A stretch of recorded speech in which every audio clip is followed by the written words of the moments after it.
Cap category पर, और इस कैटेगरी ने जिस तरह से बेतहाशा रिटर्न आपको पिछले कुछ सालों में दिया है, उसी की तुलना अगर पिछले 6 महीने से हम करें तो थोड़ा उतार चढ़ाव भरा माहौल आपको दिखाई दे रहा होगा। क्या स्मॉल कैप का आगे बढ़ना अब रुक जाने वाला है?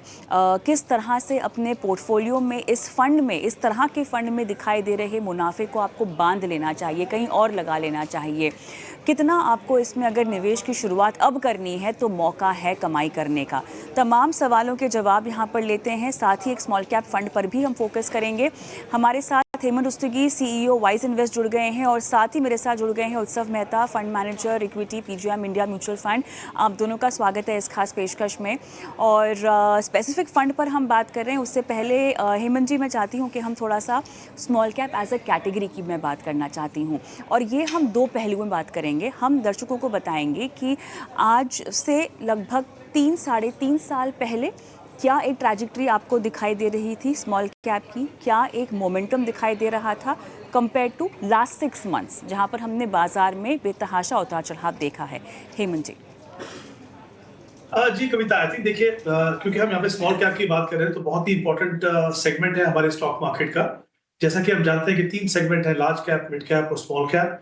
अगर मैं यूनिवर्स की बात करूं तो टॉप 100 कंपनी जो है in terms of market cap वो लार्ज कैप है, उसके नेक्स्ट 150 जो है वो स्मॉल कैप, और जो बाकी जितनी भी कंपनीज है वो स्मॉल कैप और माइक्रो कैप।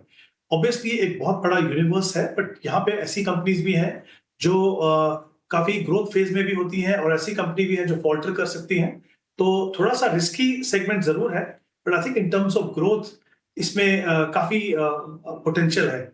जैसा आपने बात की कि पिछले, अगर हम 6 महीने को छोड़ के उससे पहले 3 साल की बात करें, तो जो ट्रेजेक्ट्री थी यहाँ पे मिड और स्मॉल में वो ऐसी थी कि वो उनके रिटर्न्स बहुत अच्छे थे। पिछले 6 महीने में वॉलेटिलिटी आई, कुछ रिटर्न में कमी भी आई, बट आई थिंक वो एक, हम जानते हैं कि स्टॉक मार्केट में एक वॉलेटिलिटी जो है वो एक नेचुरल फिनोमिनन है, और अलग अलग सेगमेंट जो है अलग अलग समय पे किस तरह की वॉलेटिलिटी है उसको रिएक्ट अलग से करते हैं।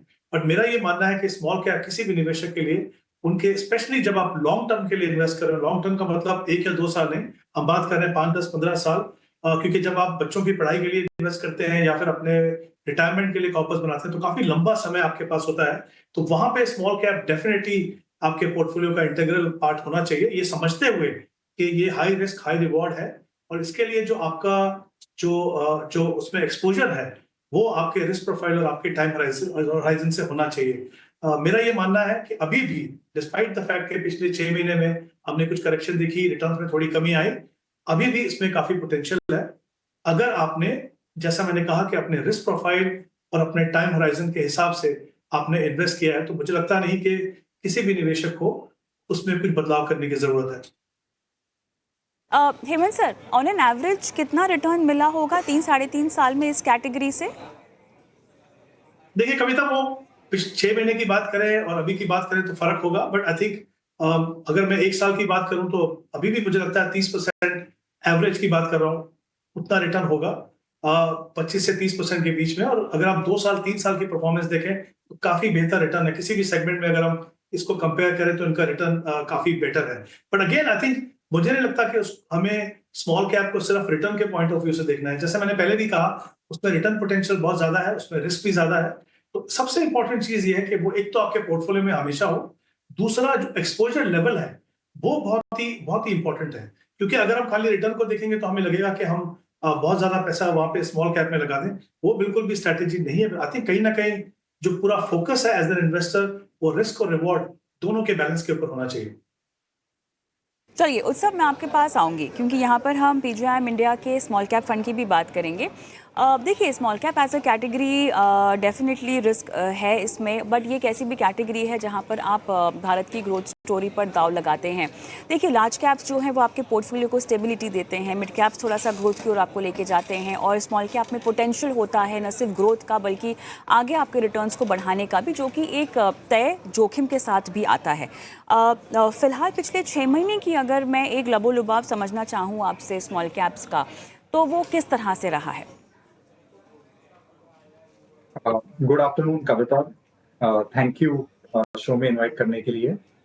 तो देखिए, पिछले 6 महीने में काफी उतार चढ़ाव रहे हैं, और उसका एक अगर मैं रीजन ढूंढूं तो मेन वही है कि हमेशा अगर आप लॉन्ग टर्म पे देखेंगे तो कोई भी कैटेगरी अपने प्रॉफिट ग्रोथ को फॉलो करती है। जैसे आपने कहा कि स्मॉल कैप में काफी ग्रोथ पोटेंशियल रहता है, तो स्मॉल कैप में आप एक्सपेक्ट करते होगे कि प्रॉफिट ग्रोथ ज्यादा रहेगी, तो इसीलिए सब स्मॉल कैप पे बेट करते हैं। पिछले 6 महीने में लेकिन जो हुआ है, कोविड के बाद काफी सारी कंपनीज ने रिकवर स्ट्रांगली की थी। उनके प्रॉफिट मार्जिन्स गिरे हुए थे, पोस्ट कोविड अच्छी रिकवरी आई इंडिया में। उसके पीछे काफी सारी स्मॉल कैप कंपनीज ने अच्छी ग्रोथ दिखाई थी। लेकिन पिछले 2 क्वार्टर से जो आप देख रहे हैं, थोड़ी बहुत नॉर्मलाइजेशन अर्निंग्स की हो रही है। प्रॉफिट ग्रोथ जो पहले लोग मानने लगे थे कि 20-25% प्रॉफिट ग्रोथ तो आनी चाहिए स्मॉल कैप में, जो नॉर्मल मान के चल रहे थे लोग, वो हमेशा सस्टेनेबल नहीं रहने वाला था, और वो अभी के क्वार्टर्स में दिखना शुरू हो गया है। तो हम जैसे देख रहे हैं कि जो एक टाइम था पिछले 2 या 3 साल का, जहां पे थोड़ी ज्यादा प्रॉफिट ग्रोथ दिख रही थी और इसलिए स्मॉल कैप में स्टॉक प्राइस रिटर्न्स भी काफी स्ट्रांग रहे हैं। आगे जाके वही कैटेगरी में ग्रोथ थोड़ी कम हो जाएगी। सब कंपनीज में जहां पे लोगों को एक्सपेक्टेशन थी कि 20-25% ग्रोथ आएगी, वो आना जरूरी नहीं है। इसलिए आज की तारीख में थोड़ा रिस्क फैक्टर बढ़ गया है स्मॉल कैप्स में। लेकिन जैसे आपने कहा वैसे कि इंडिया में अगर पोटेंशियल ग्रोथ स्टोरी खेलनी है, तो स्मॉल कैप में ऐसी काफी सारी कैटेगरीज है जो आपको लार्ज कैप और मिड कैप में मिलती नहीं है। तो स्ट्रक्चरली मैं ये टेम्पररी स्लोडाउन से बहुत डरूंगा नहीं। तो अगर आप लॉन्ग टर्म के लिए पार्टिसिपेंट है, लॉन्ग टर्म के लिए आप पार्टनर हो, तो आप बने रहिए। लेकिन शॉर्ट टर्म में थोड़ी बहुत वॉलेटिलिटी और रिस्क फैक्टर स्मॉल कैप में वैल्यूएशंस के हिसाब से लग रही है। तो पिछले जो 6 महीने की जो उतार चढ़ाव रही है, वो थोड़ा बहुत आगे जाके भी रहेगी। वो हमारी एक्सपेक्टेशन है। आज की तारीख में हम बिलीव करते हैं कि बेस्ट सेफ्टी और अपसाइड लार्ज कैप्स में है, followed by mid caps, followed by small caps. अ, उत्सव ये बताइएगा हमें, अभी स्मॉल कैप में अगर हम देखें तो फिलहाल आपने कहाँ कहाँ पर दांव लगा रखा है, और पिछले 6 महीने में जो हमने उतार चढ़ाव देखे हैं, ऐसी कौन कौन से सेक्टर्स हैं या पॉकेट्स हैं जहाँ पर आपने एग्जिट किया हो? तो कविता, हम पिछले 6 महीने में हम इनफैक्ट लॉन्ग टर्म से हेल्थ केयर और कंजम्पशन में काफी पॉजिटिव रहे हैं, और पिछले 6 महीने में इनफैक्ट वो चेंज नहीं हुआ है। इनफैक्ट हमारा एक्सपोजर वहां पे इंक्रीज ही हुआ है। हेल्थ केयर हमारे लिए एक लॉन्ग टर्म बेट है, specifically more specifically domestic health care. हमें लगता है कि पोस्ट कोविड जो एवरेज इंडियन की स्पेंडिंग है हेल्थ केयर के ऊपर, जो पहले कॉम्प्रोमाइज करते थे, आज की तारीख में कोई हेल्थ केयर के ऊपर कॉम्प्रोमाइज करना नहीं चाहता। इंश्योरेंस का पेनिट्रेशन बढ़ रहा है, तो उसके पीछे जो जो और जो इलनेसेस के ऊपर जो स्पेंडिंग हो रही है, वो हर साल काफी बड़े बड़े मायने से बढ़ रही है, और हमारे हिसाब से वो अगले 10-12 साल के लिए कंटिन्यू होती जाएगी। तो हेल्थ केयर हमारे लिए काफी बड़ी बेट रही है पिछले 6 महीने के पहले भी और अभी भी। उसके साथ साथ हमने कंजम्पशन पे भी काफी बड़ी बेट ली हुई है। कंजम्पशन में आज की तारीख में थोड़ा बहुत स्लो डाउन दिख रहा है, बट स्मॉल कैप आपको एक छोटी सी एडवांटेज देती है कि आपको ब्रॉड बेस्ड या फिर ऐसे मान लीजिए कि पूरे इंडिया पे बेट लेने की जरूरत नहीं है। आप छोटे छोटे पॉकेट्स ऐसे ढूंढ सकते हो जहाँ पे नई नई कैटेगरीज आ रही है, जैसे कि ईटिंग आउट है, या फिर आप ट्रैवल एंड टूरिज्म है। ऐसे छोटे छोटे पॉकेट्स पे जहाँ पे कंजम्पशन ग्रोथ हो रही है, वहां पे भी आप बेट ले सकते हो, और वैसी सब हाई ग्रोथ कैटेगरीज पे हमने बेट ली हुई है। हमें लगता है कि देश के अंदर जैसे ही लोगों की डिस्पोजेबल इनकम बढ़ती है, वैसे ही डिस्क्रिशनरी पे या फिर ये कैटेगरी पे स्पेंडिंग बढ़ जाती है। मैं एक छोटा सा एग्जांपल सब लोग को देता हूँ कि मैं जब छोटा था तभी एवरी वीकेंड बाहर जाके खाना वो नॉर्मल नहीं था। महीने में एक बार मेरे डैड मुझे लोकल रेस्टोरेंट में लेकर जाके मुझे खिलाते थे, और वो बेस्ट रहता था। आज की तारीख में लोग 3 या 4 या 5 या 6 बार सिटीज में बाहर खाते हैं। तो ये सब कैटेगरीज जो है वो अच्छी दिखा रहे और वो दिखाते रहेंगे, and which is why health care and consumption are two areas that we are very bullish on. As far as उत्सव आप अब, हाँ जी जी बोलिए। एज फार एज जो जहां पे हमने हमारा एक्सपोजर कम किया है, हम ज्यादातर चर्न में नहीं मानते। हम बेसिक बेट्स लेते हैं from a 3 to 4 year perspective. तो 3 या 6 महीने की मार्केट की उतार चढ़ाव में हम बहुत आगे पीछे हमारा फंड का एलोकेशन बहुत चेंज करना नहीं चाहते। ऑब्वियसली अगर ऐसा लग रहा है कि वहां पे सस्टेन्ड स्लो डाउन है, तो वो कैटेगरीज में हम थोड़ा बहुत एक्सपोजर कम कर देते हैं। बट ऐसा कुछ बड़े पैमाने पे हमने कुछ पोर्टफोलियो में काफी सारे चेंजेस नहीं किए हुए हैं। उत्सव, आप फिलहाल कितने कैश पर बैठे हैं अपने पोर्टफोलियो में? कविता, हम कैश में नहीं मानते। तो अक्रॉस हमारे फंड्स अगर आप देख लीजिए 4 से 5% एट बेस्ट कैश रहेगा। हमें लगता है कि जो निवेशक ने हमें जो पैसे दिए हैं वो इक्विटी मार्केट्स में लगाने के लिए दिए हैं। उनके ऊपर एसेट एलोकेशन कॉल लेना वो हमारा काम है नहीं। और कैश ऐसी चीज है कि वो at the end of the day हम सब बोलते हैं कि मार्केट को टाइम नहीं करना चाहिए, बट अगर फंड मैनेजर ही कैश कॉल लेने लगे तो फंड मैनेजर खुद मार्केट टाइमिंग करने की कोशिश कर रहा है। वो हमारे लिए वो सक्सेसफुल ओवर लॉन्ग टर्म नहीं बन सकता। हेमंत सर, अब मुझे आपसे ये सवाल पूछना है कि फ़िलहाल अगर किसी को बहुत मोटा मुनाफा अपने किसी स्मॉल कैप फंड में दिखाई दे रहा हो, तो क्या वो मुनाफा बांधने की सलाह आप उन्हें देंगे? देखिए, इन्वेस्टमेंट आपने लंबी होराइजन के लिए कर रखा हो, आपने किसी लक्ष्य के मुताबिक कर रखा हो, बट उसके बावजूद भी अगर आपने एक निवेश किया हुआ है स्मॉल कैप कैटेगरी में, भले ही स्टॉक के ज़रिए हो या फंड के ज़रिए हो, मोटा मुनाफा भी उसमें दिखाई दे रहा है, मुनाफा बांधने का समय आ गया है क्या? कविता, ये सवाल मेरे लिए? जी हेमंत जी। ओके, देखिए कविता, मेरा ये मानना है कि जिस तरह से आप जब इन्वेस्टमेंट करते हैं तो आप एक स्ट्रैटेजी बनाते हैं, आप बहुत ध्यान से डिसीजन लेते हैं। तो मुझे लगता है कि कब बाहर निकलना है, कब सेल करना है, उसकी भी एक स्ट्रैटेजी होनी बहुत जरूरी है। काफी बार क्या होता है कि हम इन्वेस्टमेंट करना शुरू कर देते हैं बहुत सोच समझ के, लेकिन जब भी हमें लगता है कि थोड़ा सा प्रॉफिट है तो हम निकल जाते हैं। ये बात बिल्कुल सही है। जैसे हमने पहले भी बात की कि पिछले 3 साढ़े 3 साल में बेहतरीन रिटर्न दिए, जैसे हमने बात की, चाहे वो 1 साल, 3 साल, 5 साल रिटर्न देखे हैं, और इवन 10 ईयर्स में हम देखें तो एज ए सेगमेंट उसने काफी अच्छे रिटर्न दिए हैं। देखिए, मेरा ये मानना है कि कुछ कारणों से ही आपको पैसा निकालने की जरूरत होनी चाहिए। एक तो ये कि जिस फंड में आप इन्वेस्ट कर रहे हैं वो फंड अच्छे से परफॉर्म नहीं कर रहा, और वो अच्छे परफॉर्म नहीं कर रहा मतलब आप 1 या 2 क्वार्टर की परफॉर्मेंस नहीं देखेंगे, आप एक रीजनेबल टाइम एटलीस्ट 4 से 6 क्वार्टर किसी भी फंड को देंगे देखने के लिए कि उसके जो अंडर परफॉर्मेंस के कारण क्या है। दूसरा, अगर आपकी कोई पर्सनल सिचुएशन में बदलाव हुआ है, लगता है आपको कि अब हमारा जो रिस्क प्रोफाइल है वो थोड़ा चेंज हुआ है, तब हमें स्मॉल कैप जैसे सेगमेंट में कम करना है। तीसरा ये कि जो आपका जो टाइम होराइजन है उसके कंप्लीशन के नजदीक आप पहुंच रहे हो, तब आपको करना है। मेरा ये मानना है कि अगर आप इस समय पे मुनाफा वसूली की बात करते हो तो फिर कहीं ना कहीं एक तरीके से हम मार्केट टाइमिंग की बात कर रहे हैं, कि ये सोच के कि हम स्मॉल कैप में बने रहेंगे लेकिन जब नीचे मार्केट गिरेगा तब हम उसको फिर री इन्वेस्ट करेंगे, वो बहुत ही मुश्किल है। दूसरी बात, अगर आप ऐसे निवेशक हैं, आप लंबे समय के लिए इन्वेस्ट कर रहे हो और जो एक्सपोजर आपका जो स्मॉल कैप में है वो अभी भी आपकी जो एक्सेप्टेंस लेवल है रिस्क प्रोफाइल उसके हिसाब से है, और आप अगर सिस्टमैटिकली इन्वेस्ट कर रहे हो तो जो लोअर लेवल्स हैं उसमें कहीं ना कहीं आपको वैसे भी एवरीथिंग का फायदा हो रहा है। तो मुझे नहीं लगता कि जस्ट बिकॉज एक सेगमेंट ने 6 महीने अच्छा परफॉर्म नहीं किया, और अगर मुझे पता है कि जैसे मैंने कहा रिस्क और रिवॉर्ड के बीच में अच्छे से बैलेंस बना के रखा है, तो कोई कारण नहीं है कि मैं उसको मुनाफा वसूली करने की कोशिश करूं, क्योंकि कहीं ना कहीं वो मार्केट टाइमिंग होगी और वो किसी भी निवेशक के लिए करना बहुत ही मुश्किल है। तो अगेन, अगर आपने अपना पोर्टफोलियो एग्रेसिव बना लिया था ये सोच के कि स्मॉल कैप के ही रिटर्न अच्छे होंगे, कहीं ना कहीं अगर वो अपने रिस्क एक्सेप्टेंस लेवल से आगे निकल गए तब जरूरी हो सकता है कि आप अपने पोर्टफोलियो को रीबैलेंस करें। अदरवाइज मुझे नहीं लगता कि हमें मुनाफा वसूली की सोचना चाहिए।